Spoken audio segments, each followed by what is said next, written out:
Ma femme a dit que là où elle allait, cela ne me regardait pas. 14 semaines plus tard, j'ai ignoré ses supplications. Elle m'a dit que là où elle allait, ça ne me regardait pas. C'étaient ses mots exacts. Debout dans notre cuisine à Naperville, Illinois, les clés de voiture à la main, un parfum que je ne reconnaissais pas à son poignet, elle m'a regardé droit dans les yeux et a dit « Où je vais ne te concerne pas, Gavin ». Je l'ai laissé franchir la porte. Étage 14 semaines plus tard, j'étais assis à notre table de cuisine à 6 heures du matin, mangeant des œufs brouillés et buvant du café noir quand elle a débarqué par la porte d'entrée avec du mascara coulant sur son visage. Un talon nettement cassé et sa robe à l'envers. Elle est restée là à me regarder comme si j'étais censé bondir de ma chaise pour la sauver. J'ai pris une longue gorgée de café. « Pourquoi n'as-tu pas répondu » a-t-elle demandé. Sa voix s'est brisée. Je t'ai appelé 43 fois. J'ai posé la tasse très lentement, je l'ai regardée et j'ai prononcé les 7 mots que je répétais depuis la nuit où elle m'avait dit que notre mariage ne la regardait pas. Tes problèmes ne me concernent pas non plus, Valérie. Le silence dans cette cuisine a duré plus longtemps que notre dernière année de mariage entière. Mais j'anticipe, parce que ce qui s'est passé entre cette nuit où elle est partie et ce matin où elle est revenue est la partie que vous devez comprendre. La partie qui explique pourquoi un homme qui a passé 22 ans à aimer quelqu'un pourrait rester assis là et regarder 43 appels illuminer l'écran de son téléphone sans en prendre un seul. Mon nom est Gavin Mercé. J'ai 46 ans. Au cours de la dernière décennie, j'ai dirigé une entreprise de paysagisme commercial de taille moyenne depuis la banlieue ouest de Chicago. Nous nous occupons de parcs d'entreprises, de contrats de syndicats de copropriété, de propriété municipale. Rien de glamour, mais c'est à moi. Je l'ai construite avec des journées de 12 heures, des mains gercées et plus de petits matins que je ne peux en compter. Au moment où cette histoire commence, Mercé Outdoor Service comptait 17 employés à temps plein, 3 équipes travaillant simultanément et des contrats dans tout le comté de DuPage. Je vous dis cela non pas pour me vanter, mais parce que Valérie avait l'habitude de dire aux gens qu'elle avait épousé un paysagiste et laissé le mot en suspens dans l'air comme une déception, comme si elle s'était contentée de quelqu'un qui travaillait avec la terre. Nous nous sommes rencontrés il y a 23 ans lors d'une collecte de fonds dans le centre de Chicago. Un de ces événements de vente aux enchères caritatives où vous payez $200 pour un dîner que vous ne voulez pas et enchérissez sur des forfaits vacances que vous n'utiliserez jamais. Elle travaillait comme coordinatrice d'événements pour une agence de relations publiques dans le LOP. 27 ans, un sourire vif, le genre de femme qui pouvait entrer dans une pièce et identifier immédiatement qui comptait et qui ne comptait pas. J'avais 30 ans à l'époque, je venais de lancer l'entreprise, portant un costume que j'avais acheté en prêt-à-porter dans un grand magasin à Downers Grove. Elle m'a parlé pendant 2 heures ce soir-là. Je n'en revenais pas de ma chance. Nous nous sommes mariés 18 mois plus tard dans un lieu à Geneva, Illinois, sur la rivière Fox. Ses parents sont venus de l'extérieur de la ville. Mon frère Derek était mon témoin. 90 personnes un samedi après-midi de juin. Pendant la première décennie, c'était bien. Pas parfait, mais bien. Nous avions une maison. Nous avions une fille, notre Paige, qui est arrivée 4 ans après le mariage et est devenue le centre absolu de mon monde. Valérie gérait ses événements. Je gérais mes équipes. Nous dînions dehors les vendredis soirs et passions les samedis matins au lit avec du café et le tribune. Une vie normale, une vie honnête. Mais quelque part autour de la 12e année, j'ai commencé à sentir la température de notre maison changer. Pas de façon spectaculaire, pas du jour au lendemain. Juste une baisse lente et régulière, comme une fenêtre entrouverte en novembre. On ne le remarque pas au début. On met un pull plus épais et on se dit que la maison va bien. Le pull devenait plus lourd chaque année. Avant d'aller plus loin, si cette histoire vous parle, si vous vous êtes déjà assis dans une maison qui semblait plus froide qu'elle ne le devrait sans pouvoir expliquer pourquoi, je veux que vous appuyiez sur ce bouton d'abonnement et la cloche pour ne manquer aucune partie de ce qui va suivre. Laissez un commentaire ci-dessous et dites-moi jusqu'où vous pensez que j'aurais dû aller. Aimez cette vidéo si vous croyez que le respect est une voie à double sens. Je lis chaque commentaire et ceux des personnes qui ont vécu des versions de cette histoire sont la raison pour laquelle je continue de la raconter. Maintenant, revenons à Valérie. Les changements n'étaient pas spectaculaires. C'est ce qui rend ce genre de choses si difficile à cerner. Ce n'était pas une seule dispute ou un seul moment. C'était une accumulation. La façon dont elle a commencé à se coucher avant que je rentre de mes travaux tardifs. La façon dont son téléphone est devenu quelque chose qu'elle transportait face cachée partout comme s'il était devenu un deuxième portefeuille. La façon dont elle a cessé de poser des questions sur l'entreprise alors qu'elle connaissait le nom de chaque membre de l'équipe, qu'elle posait des questions sur les contrats et les offres et si nous avions obtenu le renouvellement du parc d'Elmhurst. Je me disais qu'elle était fatiguée. Je me disais que nous étions juste tous les deux occupés. Je me disais qu'après 20 ans de mariage, une certaine distance était naturelle. Mon frère Derek a été le premier à le dire à voix haute. Nous étions chez lui à Wheaton un dimanche soir, regardant un match des Bears qui ne nous intéressait ni l'un ni l'autre, et il a coupé le son de la télévision et a dit « Gavin, mec, qu'est-ce qui se passe avec toi et Val ?»« Rien, ai-je dit. Nous allons bien. » Il m'a regardé de la façon dont les grands frères vous regardent quand ils savent que vous mentez mais vous aiment trop pour insister. Elle est venue au dîner d'anniversaire de Bridget il y a 2 semaines et n'a pas mentionné ton nom une seule fois. Pas une fois en 4 heures. On remarque ce genre de choses. Je suis rentré chez moi ce soir-là et j'ai remarqué des choses. J'ai remarqué le nouveau sac de sport près de la porte d'entrée que je ne l'avais jamais vu utiliser auparavant, avec une marque que je ne reconnaissais pas. J'ai remarqué les flacons de shampoing de taille hôtel dans la douche, le genre que l'on prend dans les chambres d'hôtel, pas le genre que l'on achète chez Target. J'ai remarqué que lorsque j'ai demandé où elle avait été le jeudi soir où j'étais rentré dans une maison vide avec un mot sur le comptoir disant qu'elle était sortie, elle m'a regardé avec une expression complètement plate et a dit « Dehors avec des amis ».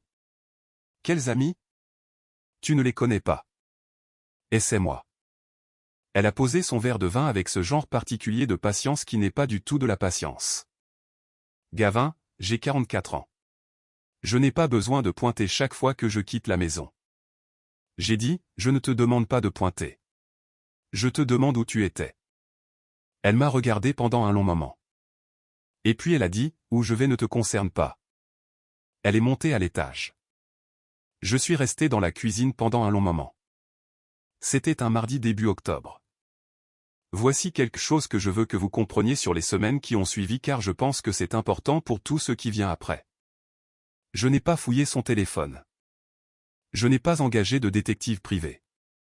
Je n'ai pas examiné ses relevés de carte de crédit, ni ne les suivi, ni demandé à ses amis ce qu'ils savaient. Et pas parce que je ne voulais pas de réponse. Je les voulais comme un homme mourant de soif veut de l'eau. Mais j'avais pris une décision en étant dans cette cuisine un mardi soir. Une décision qui a pris la forme d'une question que je n'arrêtais pas de me poser. Si elle a déjà décidé que je n'ai pas le droit de savoir où elle va, qu'est-ce que je fais encore ici exactement? Pas où est-elle, mais que suis-je? Parce que voilà le truc avec où je vais ne te concerne pas. Quand votre femme vous dit ça après 22 ans, elle ne fait pas une déclaration sur la géographie. Elle fait une déclaration sur le mariage. Elle vous dit dans le langage le plus clair possible qu'elle s'est déjà déplacée en dehors des limites de cette relation. Qu'elle a, dans son propre esprit, renégocié les termes sans vous le dire. Je suis allé travailler le lendemain matin. J'ai géré mes équipes. J'ai récupéré Paige à l'entraînement de natation le jeudi parce que Valérie avait quelque chose de prévu. J'ai préparé le dîner. Je suis allé me coucher. J'ai commencé à faire attention. Pas à son téléphone, pas à où elle allait, à moi, à ce que j'étais prêt à accepter, au genre d'homme que je voulais être de l'autre côté de quoi que ce soit. J'ai appelé Derek un vendredi soir depuis mon camion sur le parking d'un Jewel Osco à Naperville pendant que Valérie était où que Valérie aille les vendredis soirs. Je lui ai dit ce qu'elle avait dit. Tout. Il est resté silencieux un moment. Puis il a dit, « Qu'est-ce que tu vas faire ?» J'ai dit, « Je vais la laisser me montrer exactement qui elle est. » Derek a dit, « Et ensuite ?» J'ai dit, « Et ensuite elle n'aura pas à être surprise quand je lui montrerai exactement qui je suis. » Les semaines qui ont suivi avaient une qualité étrange, un calme, comme ce silence particulier avant une tempête quand les oiseaux s'arrêtent et l'air devient plat et vous pouvez sentir quelque chose d'énorme se construire dans l'atmosphère, même si le ciel semble encore parfaitement clair. Valérie a continué ses routines. Les jeudis soirs dehors, l'occasionnel samedi après-midi où elle était vague sur ses plans, 2 fois, un vendredi soir complet où elle a texté à 8 heures du soir pour dire qu'elle restait chez son amie Lorraine et serait de retour le matin. Lorraine Stafford. J'avais rencontré Lorraine exactement 2 fois aux fêtes de Noël de l'entreprise des années auparavant. Les 3 fois où j'ai appelé Valérie ce vendredi soir-là et le samedi soir une semaine plus tard, c'est tombé sur la messagerie vocale après 2 sonneries. Paige avait 16 ans, assez âgée pour remarquer que quelque chose dans la maison avait changé, assez jeune pour que je travaille très dur pour m'assurer qu'elle n'ait pas à emporter le poids. Je l'ai emmenée à des matchs de football. Je l'ai aidée à étudier pour l'ACT. Je me suis assuré que quoi qu'il se passe entre Valérie et moi, cela ne retombe pas sur les épaules de notre fille. Quoi que j'allais faire, je passé en premier. J'ai commencé à parler à une avocate en novembre, pas pour déposer quoi que ce soit. Pas encore. Juste pour comprendre à quoi je faisais face. Une femme nommée Sharon Trevino qui avait un bureau sur Washington Street à Naperville et qui avait cette façon de parler calme et mesurée qui me disait qu'elle avait entendu toutes les versions de cette histoire et qu'aucune d'entre elles ne la surprenait plus. Si vous pensez à protéger votre situation financière, a-t-elle dit lors de notre première rencontre, la chose la plus importante est la documentation, pas la confrontation. La documentation. J'avais déjà commencé. J'ai examiné 18 mois de nos relevés de cartes de crédit communs, auxquels j'avais tout à fait le droit d'accéder. Je n'ai rien trouvé de scandaleux, mais j'ai trouvé des schémas. Des frais de restaurant pour le dîner les soirs où elle disait être à la salle de sport.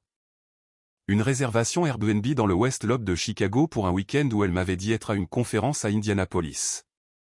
Des frais de fleuriste qui ne correspondaient à aucun anniversaire ou occasion que je connaissais. Chacun pris isolément était explicable. Ensemble, ils racontaient une histoire. J'ai tout imprimé, mis dans un dossier, donné à Sharon. Je n'ai pas dit un mot à Valérie. La nuit qui a tout changé, la nuit qui a préparé cette scène de cuisine de 6 heures du matin a commencé comme toutes les autres nuits récentes dans notre maison. Valérie m'a dit au dîner qu'elle sortait. Elle n'a pas dit où. J'étais chez une amie pour la nuit. J'étais sur le canapé avec une proposition de projet que je devais examiner pour un nouveau compte d'entreprise à Lille. Ne m'attends pas, a dit Valérie en enfilant son manteau. J'ai levé les yeux de mes papiers. D'accord. Elle s'est arrêtée à la porte, comme si elle attendait autre chose de moi, une dispute, une exigence, quelque chose qu'elle pourrait utiliser pour justifier ce qu'elle faisait. Quand elle ne l'a pas eu, elle est partie. J'ai fini la proposition. Je suis allé me coucher à 10h30. Mon téléphone a commencé à sonner à 2h14 du matin Valérie. Je l'ai regardé sonner. 4 sonneries, 5, 6, puis la messagerie vocale. 2 minutes plus tard, un texto, Gavin, s'il te plaît, réponds. J'ai besoin d'aide. Le téléphone a de nouveau sonné. Je l'ai regardé. Puis quelque chose s'est passé. S'il te plaît, j'ai peur. Puis, Gavin, s'il te plaît, réponds au téléphone. Puis, s'il te plaît, je ne sais pas quoi faire. Appel après appel après appel. 43 d'entre eux entre 2h14 et 5h47 du matin. J'ai lu chaque texto à son arrivée. J'ai regardé chaque appel illuminer l'écran. Je n'ai pas répondu à un seul. Maintenant, je dois m'arrêter ici parce que je sais ce que certains d'entre vous pensent. Vous pensez, et si elle était en réel danger? Et si elle était blessée? Et si quelque chose de terrible était arrivé? Je vais vous dire ce que je pensais dans ce lit, en lisant ces textos à 2h du matin. Je pensais, tu m'as dit que tes allées et venues n'étaient pas mes affaires. Tu m'as dit que ta vie était ton problème et pas le mien. Tu m'as dit avec un visage impassible et une voix ferme que là où tu allais n'avait rien à voir avec moi. Tu as pris cette décision debout dans notre cuisine. Et maintenant à 2h du matin, d'où que tu sois et avec qui que tu sois, tu appelles l'homme que tu as décidé ne pas compter, appelant le souci que tu as dit n'être pas valable, appelant la personne que tu avais déjà décidé être sans importance pour la vie que tu te construisais les jeudis soirs. Les vendredis soirs et les samedis après-midi. J'ai posé le téléphone face contre la table de nuit. Je suis resté dans le noir pendant un long moment. Je n'ai pas dormi, mais je n'ai pas répondu non plus. Elle est entrée par la porte d'entrée à 6h04 du matin. J'ai entendu sa clé dans la serrure. J'étais déjà debout, déjà douché, déjà dans la cuisine, des œufs sur le feu, du café dans la cafetière, le tribune ouvert sur la table, même si je n'en avais pas lu un mot. J'ai entendu ses talons sur le parquet, inégaux, l'un d'eux cassé, clic, cloc, clic, cloc. Et puis elle est apparue dans l'embrasure de la cuisine et je l'ai regardée. Elle ressemblait à quelqu'un qui avait eu une très longue nuit dans la mauvaise direction. Du mascara strié en 2 lignes noires sur ses joues. Des cheveux qui avaient commencé la soirée dans un style soigné et qui étaient maintenant au-delà de toute préoccupation. Une robe légèrement froissée. Un talon cassé à la base, tenu dans sa main gauche comme une preuve. Elle m'a fixé un moment sans parler. J'ai pris une gorgée de café. Pourquoi n'as-tu pas répondu? A-t-elle dit. Sa voix était rauque. Je t'ai appelé 43 fois. J'ai posé la tasse, les regardé. Tes problèmes ne me concernent pas non plus, Valérie. Elle a cligné des yeux. Elle était entrée prête pour une dispute, prête pour des cris, des accusations, peut-être des larmes, n'importe quoi de bruyant, n'importe quoi qui lui donnerait quelque chose contre quoi se battre. Elle n'était pas entrée prête pour des œufs brouillés dans une cuisine calme et un homme qui avait déjà fait la paix avec le matin. Gavin, il y a du café, ai-je dit et je suis retourné à mes œufs. Elle est restée dans cette embrasure pendant 30 secondes complètes. J'ai compté. Puis elle est passée devant moi, est montée à l'étage et a fermé la porte de la chambre. Plus tard ce matin-là, vers 9 heures, elle est redescendue. Elle s'était changée, s'était lavé le visage. Elle s'est assise en face de moi à la table de la cuisine. Et pour la première fois depuis des semaines, elle avait l'air incertaine. Pas de moi, d'elle-même, de ce qui avait changé dans l'air entre nous. Qu'est-ce qui s'est passé la nuit dernière? A-t-elle commencé? C'est tes affaires, ai-je dit. Pas les miennes. Gavin, arrête. J'essaie de te parler. Tu as environ 2 mois de retard pour cette conversation. Elle a enroulé ses mains autour d'une tasse de café. J'étais avec quelqu'un. Je le savais déjà. Je le savais depuis un moment, mais l'entendre dire à voix haute dans ma cuisine un samedi matin avec le soleil traversant les rideaux l'a rendu réel d'une manière que les relevés de cartes de crédit, les messages vocaux et le schéma de mensonge n'avaient pas tout à fait réussi. J'ai dit, d'accord. C'est tout ce que tu vas dire? Que veux-tu que je dise, Valérie? Elle m'a regardé avec une expression que je n'avais pas vue sur son visage depuis des années, quelque chose de proche du désespoir. Quelque chose, n'importe quoi. Mets-toi en colère. Dis quelque chose. J'ai fini de jouer la comédie pour toi, ai-je dit. J'ai passé des mois à jouer la comédie, à être le mari compréhensif, à me dire que tu avais juste besoin d'espace, à croire que là où tu allais la nuit n'était pas suspect, juste privé. J'ai fini. Gavin, la nuit où tu m'as dit que tes allées et venues ne me concernaient pas, tu m'as dit tout ce que j'avais besoin de savoir. Pas sur où tu allais, sur où nous en étions. J'ai pris ma tasse de café et je me suis levé. J'ai appelé Sharon Trevino il y a 3 semaines. Le visage de Valérie s'est figé. Elle connaissait le nom. J'avais mentionné Sharon une fois des années auparavant lors d'un dîner comme quelqu'un qui s'était occupé du divorce compliqué d'un ami. C'est là que nous en sommes, ai-je dit. Je ne suis pas en colère. Je ne te poursuis pas. J'ai juste fini. Je suis sorti de la cuisine et je l'ai laissée assise là. Les semaines suivantes furent calmes d'une manière qui semblait complètement différente du calme d'avant. Avant, le calme était celui de l'évitement, de 2 personnes prétendant qu'un fossé ne se creusait pas. Maintenant, c'était le calme des choses enfin dites, du fossé reconnu. Valérie a essayé à 3 reprises de commencer une conversation sur la possibilité de régler les choses. À chaque fois, j'ai écouté. Je n'ai pas crié. Je n'ai pas blâmé. J'ai posé une question à chaque fois. Que veux-tu vraiment, Valérie? La première fois, elle a dit qu'elle voulait arranger les choses. J'ai demandé ce qu'elle était prête à changer. Elle n'a pas pu répondre. La deuxième fois, elle a dit qu'elle y avait mis fin, quoi que ce soit, et qu'elle avait besoin que je comprenne qu'elle traversait une période difficile. J'ai dit, je sais que tu traversais une période difficile. Tu l'as traversée sans moi. 43 appels à 2 heures du matin ne changent pas ce qu'ont été les 4 mois précédents. La troisième fois, elle a pleuré. De vraies larmes, du genre qui ne sont pas de la comédie. Elle s'est assise à la table de la cuisine et elle a pleuré et elle a dit qu'elle avait fait une terrible erreur et qu'elle ne savait pas qui elle était devenue et que ce que nous étions lui manquait. Je suis resté avec elle un moment, non pas parce que j'allais revenir, mais parce que 22 ans d'amour pour quelqu'un ne s'évaporent pas du jour au lendemain, et l'homme que je voulais être de l'autre côté de ça n'était pas un homme qui ne pouvait pas s'asseoir avec la douleur de quelqu'un d'autre. Mais j'ai dit, Valérie, la personne que tu étais n'aurait pas pu me regarder et me dire que là où elle allait ne me concernait pas. Elle aurait dit qu'elle avait des difficultés. Elle aurait dit qu'elle avait besoin de quelque chose que je ne lui donnais pas. Elle se serait battue pour ça au lieu de partir sans me le dire. Cette personne, celle qui te manque, elle était dans ce mariage. Je ne sais pas où elle est allée, et je ne suis pas sûr que tu le saches non plus. Elle n'a pas eu de réponse à cela. Il y a un homme dans cette histoire que je n'ai pas encore nommé. Le quelqu'un avec qui Valérie avait été. Son nom était Colton Webb, 38 ans, directeur des ventes pour une société de distribution pharmaceutique basée à Schaumbourg, Illinois. Il conduisait une Audi en leasing et jouait au golf le dimanche sur un parcours à Barrington, et avait, j'apprendrai plus tard, un schéma très spécifique en ce qui concerne les femmes mariées. Valérie l'avait rencontré lors d'un événement de réseautage professionnel à Rosemont en août. Il était charmant et attentionné et lui disait des choses qu'une femme qui s'était sentie invisible pendant quelques années voulait vraiment entendre.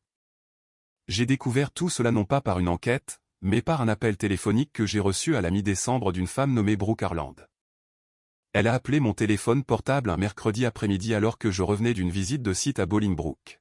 « Monsieur Mercé, a-t-elle dit, vous ne me connaissez pas, mais je pense que nous sommes dans la même situation. » Brooke avait 36 ans.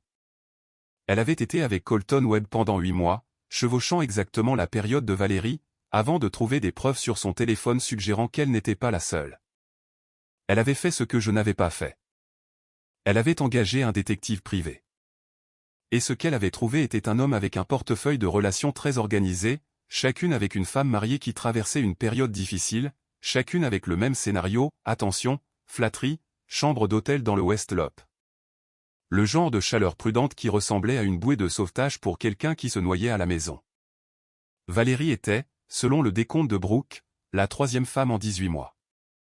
J'ai remercié Brooke d'avoir appelé. Je lui ai demandé comment elle allait. Elle a dit qu'elle allait mieux que prévu. Elle avait demandé le divorce de son propre mari, qui était apparemment au courant de ce qu'elle faisait et avait sa propre version de la même histoire. Certaines personnes, a-t-elle dit, se trouvent par accident dans les pires moments. Mon avocat dit que c'est plus courant qu'on ne le pense. J'ai dit que j'appréciais son appel et que j'espérais qu'elle s'en sortirait bien.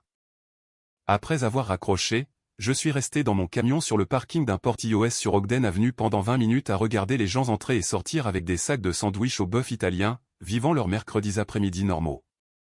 J'ai pensé à beaucoup de choses. J'ai pensé à Paige, qui allait avoir besoin que ses 2 parents soient des êtres humains décents, peu importe ce qui s'était passé entre eux. J'ai pensé aux 22 ans, qui étaient réels, qui comptaient, que je n'allais pas laisser devenir des munitions dans une guerre. J'ai pensé à l'homme que j'étais quand j'ai rencontré Valérie à cette collecte de fonds à Chicago, jeune et plein d'espoir et portant un costume qui ne m'allait pas tout à fait. J'ai pensé à qui je voulais être maintenant. Je suis rentré chez moi et j'ai préparé le dîner. Le divorce a pris 7 mois pour être finalisé. Ce fut, de l'avis de la plupart, aussi civil que ces choses peuvent l'être. Sharon s'en est occupée. Valérie a engagé son propre avocat, un homme nommé Paul Greer, avec un bureau dans le centre de Naperville. Il y a eu des conversations difficiles sur la maison, sur les biens, sur Paige.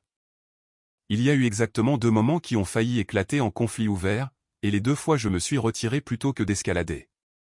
Pas parce que j'étais faible, parce que j'avais décidé très délibérément quel genre de fin je voulais que ce soit. Paige l'a géré mieux que je ne le craignais et plus difficilement que je ne l'espérais. Elle avait 16 ans. Elle savait que quelque chose n'allait pas avant que nous le lui disions. Les enfants le savent toujours.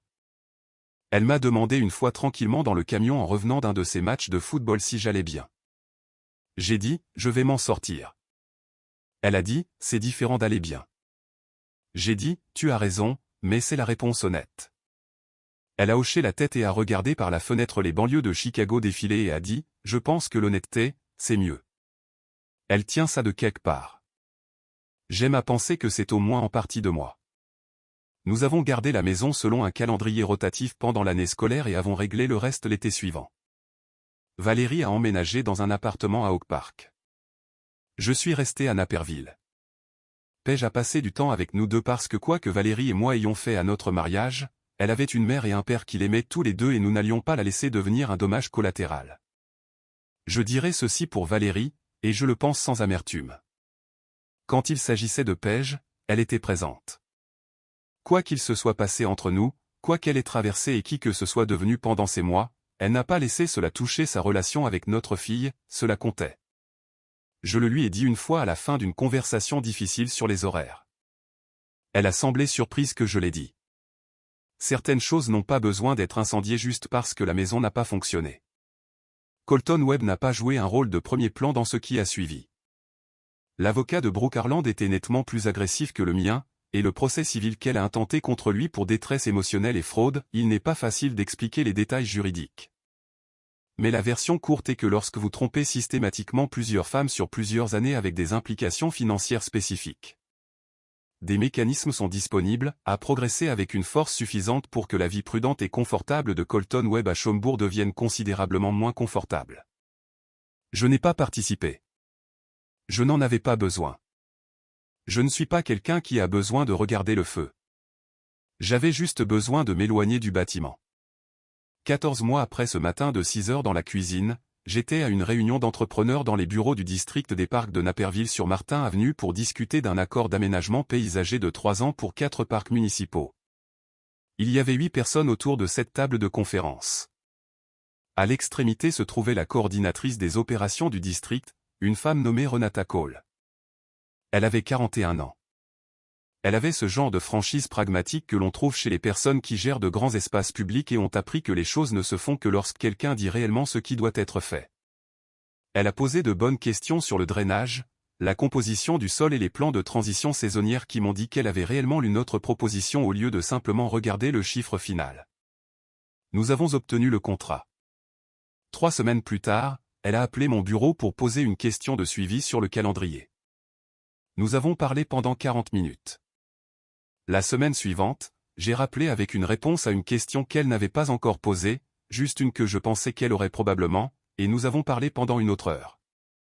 Elle avait un fils de 9 ans nommé Ellie.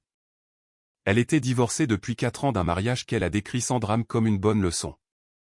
Elle courait les matins de week-end le long du DuPage River Trail. Elle avait un sens de l'humour sec et discret qui vous surprenait et vous faisait rire avant que vous ne réalisiez que la blague était passée. Nous avons dîné en février dans un restaurant du centre de Naperville, non loin du bureau de Sharon Trevino, ce que j'ai remarqué mais n'ai pas dit à voix haute. Nous avons parlé pendant 3 heures. Quand elle a dit bonne nuit sur le parking, elle a dit « C'était vraiment bien, Gavin. Faisons-le à nouveau. » Simple, direct, sans jeu. Je suis rentré chez moi en pensant à ce que c'était que de s'asseoir en face de quelqu'un sans avoir à deviner ce qu'il voulait dire. Je veux vous raconter la partie qui m'a vraiment surpris. Pas à propos de Valérie, pas à propos de Colton Webb, pas à propos du divorce ou des avocats ou de la guerre civile silencieuse de 2 personnes démêlant une vie. La partie qui m'a surpris, c'était moi-même. J'ai passé des années dans ce mariage à me dire que la distance était normale, que le froid était gérable, que poser trop de questions était une sorte d'échec en soi. Je me disais qu'un bon mari donne de l'espace, qu'un homme bien n'exige pas d'explication, que l'amour signifie faire confiance même lorsque les preuves vous demandent de ne pas le faire. Et une partie de cela est vraie. Le véritable amour signifie la confiance. Le véritable amour signifie donner de l'espace. Mais le véritable amour n'est pas non plus une performance que vous offrez à quelqu'un qui a déjà décroché. Le véritable amour, ce n'est pas de rester assis dans le noir à lire des textos d'une femme qui est dans un hôtel avec un autre homme et de se dire qu'elle a juste besoin d'un peu d'indépendance. La nuit où elle a dit « où je vais ne te concerne pas », j'aurais dû dire quelque chose de différent. J'aurais dû dire alors nous avons un problème Valérie, parce que dans un mariage où chacun de nous va est absolument l'affaire de l'autre. Pas pour le contrôle, mais parce que nous sommes censés être dans la même équipe. Et si tu as décidé de jouer à un jeu différent, j'ai besoin de le savoir. J'aurais dû dire ça. Je ne l'ai pas fait. Je l'ai laissé partir. Et puis j'ai passé 2 mois à souffrir en silence, à documenter en silence et à planifier en silence au lieu d'avoir la conversation qui aurait pu compter. Je ne dis pas cela pour regretter ce qui s'est passé parce que je pense, honnêtement, que nous étions déjà au-delà du point où une conversation aurait changé la destination. Je le dis parce que s'il y a quelque chose d'utile dans cette histoire, c'est ceci. Le moment où quelqu'un vous dit que vos questions raisonnables sont déraisonnables, que votre préoccupation normale est anormale, que demander où votre conjoint va le soir est une sorte de violation, ce n'est pas une déclaration sur vos questions. C'est une déclaration sur où ils en sont déjà. Et la chose la plus gentille que vous puissiez faire pour vous-même à ce moment-là est d'arrêter de prétendre que vous ne l'avez pas entendu. Paige a 18 ans maintenant. Elle a obtenu son diplôme en juin. Elle commence à l'université de l'Illinois à Champaign à l'automne, étudiant les sciences de l'environnement.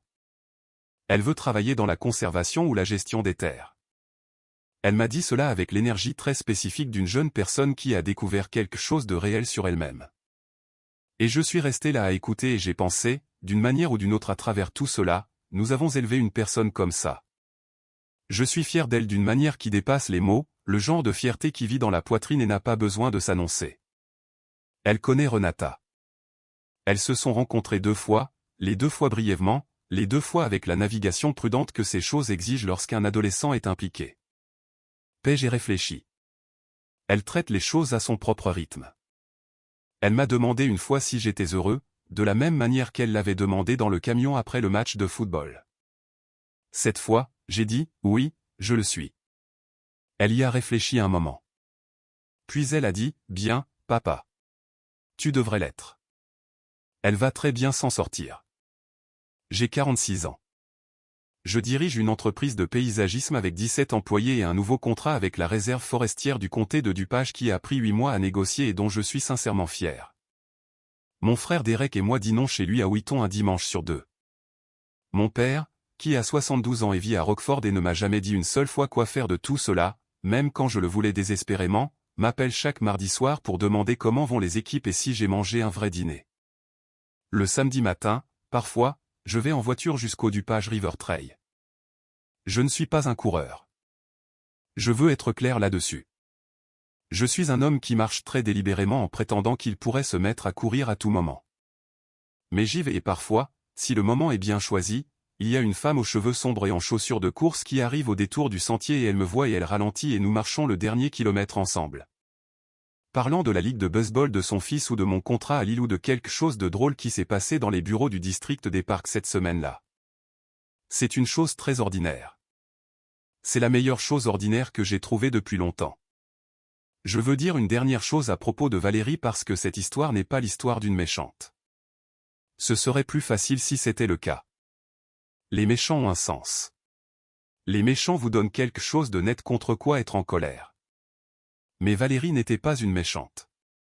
C'était une personne qui s'est perdue quelque part à l'intérieur d'un mariage et d'une vie et d'une version d'elle-même qui ne lui convenait plus.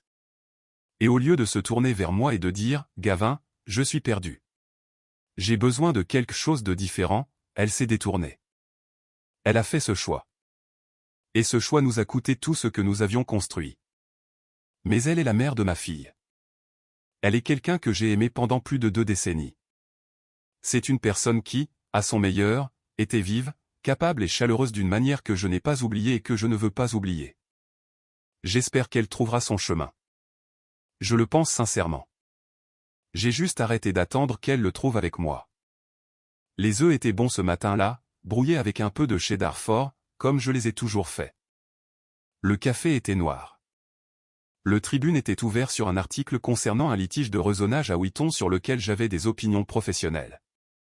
Valérie se tenait dans l'embrasure de la porte avec son talon cassé et son mascara coulant et 43 appels manqués entre nous, et elle m'a demandé pourquoi je n'avais pas été là. Je lui ai dit, puis je me suis versé une autre tasse de café. Parce que voici ce que je sais maintenant que je ne savais pas ce mardi soir d'octobre quand elle est sortie et m'a dit que sa vie n'était pas mes affaires. Le moment où vous décidez que quelqu'un n'est pas votre préoccupation est le moment où vous perdez le droit d'être surpris quand il vous rend la même politesse. Elle a fait son choix. J'ai fait le mien. Et le mien avait le goût de café noir et d'œufs brouillés dans une cuisine calme à Naperville, Illinois, avec le soleil se levant sur la vallée de Fox. Et un homme, pour la première fois depuis longtemps, assis assez tranquillement pour s'entendre penser. Mon nom est Gavin Mercé et je vais très bien m'en sortir.